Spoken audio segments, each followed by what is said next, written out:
लगभग 2200 साल पहले चीन में बांस के डंडों को पटाखे के रूप में इस्तेमाल किया जाता था। इन डंडों को आग में डालने से आवाज निकलती थी।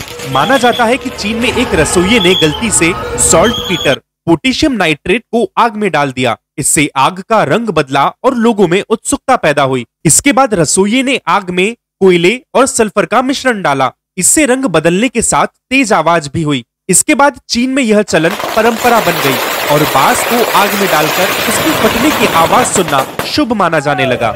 इंडिया में आतिशबाजी 13वीं और 15वीं शताब्दी में चीन से निकलकर पटाखे यूरोप और अरब समेत दुनिया के कई हिस्सों में आए। यूरोप के शासक तो जश्न मनाने के लिए आतिशबाजी ही करने लगे। बात भारत की करें तो 1526 में मुगलों के आने के साथ ही देश में पटाखों का इस्तेमाल बढ़ा। पानीपत का पहला युद्ध था जिसमें बारूद और तोप का इस्तेमाल हुआ। 17वीं और 18वीं शताब्दी में दिल्ली और आगरा में आतिशबाजी की परंपरा बढ़ी। इतिहासकारों के अनुसार दिवाली पर आतिशबाजी की परंपरा कोटा से शुरू हुई थी, जहां 4 दिनों तक दिवाली मनाई जाती है। कहते हैं कि यहाँ के राजा ने 4 दिनों तक आतिशबाजी करवाई थी। 20वीं शताब्दी में भारत में पटाखों का चलन बढ़ा और त्योहारों और जश्न के माहौल में इसका खूब इस्तेमाल होने लगा। 19वीं सदी में कैसे बनते थे पटाखे? 19वीं सदी में एक मिट्टी की छोटी मटकी में बारूद को भरकर पटाखा बनाया जाता था। इसे जमीन में पटकने से रोशनी के साथ आवाज होती थी। माना जाता है कि पटकने से ही पटाखा शब्द आया है। इसे तब भक्कापू या बंगाल लाइट्स कहा जाता था।